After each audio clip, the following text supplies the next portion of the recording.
not every policy that seems sensible works as intended. We need real evidence to understand how policies work and which ones work best.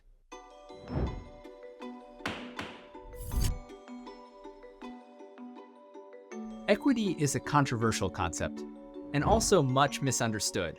But at its simplest level, it's not that mysterious. The basic idea is connected to fairness. Fairness is a basic human value.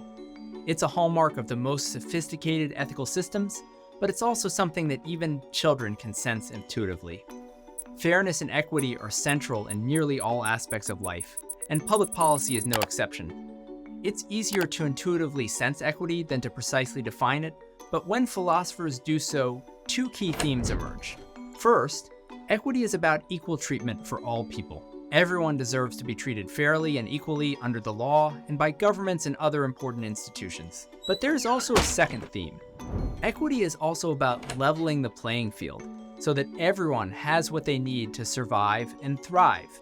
This theme acknowledges the reality that people are born with very different advantages and disadvantages.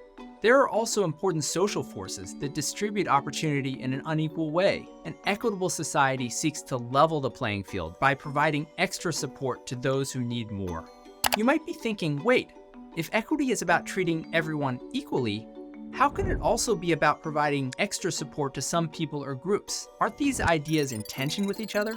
Let's consider an example where equity debates have been heated in recent years: public schools. A fact of life is that kids are different. They differ in their natural abilities and aptitudes, but also in their home and community environments, whether they've had advantages of a stable environment or disadvantages of instability related to broader social inequities. How should we run an equitable school system? If we ignore equity and just look at learning outcomes for the average child, we'll be missing something important. The average child may be thriving, but we may be leaving lots of kids behind.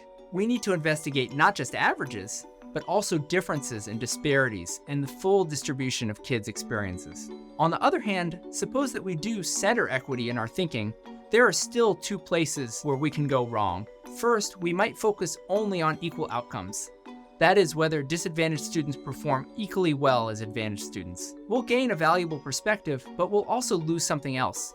We may lose sight of how the school system works for average and even high-achieving kids. We might even level downward by taking away options like advanced AP classes, since we're concerned that they promote unequal outcomes. We would be pitting equity against excellence. Second, not every policy that seems sensible works as intended. The world is full of surprises and unintended consequences. We need real evidence to understand how policies work and which ones work best. Importantly, this evidence includes scholarship from a diverse set of approaches. This includes statistical analyses with big data, but it also includes interviews and insights from real people's lived experiences and historical analyses of how we got here. So, how can we strike the right balance? How can we put equity in the center while avoiding the potential pitfalls? That's what this series is about. In these videos, we'll hear from Harvard Kennedy School researchers who bring a wide array of perspectives and evidence-backed views on equity in the realms of criminal justice, healthcare, education, and more. We'll give examples of how equity and excellent scholarship interact with and inform each other, and discuss the trade-offs involved with the policy or policy recommendations we model. Our goal is to demonstrate that the pursuit of excellence and equity are intertwined, and that these values are not in tension, but in fact reinforce one another. And that by centering excellence and equity, we can create a more just, fair, and prosperous world.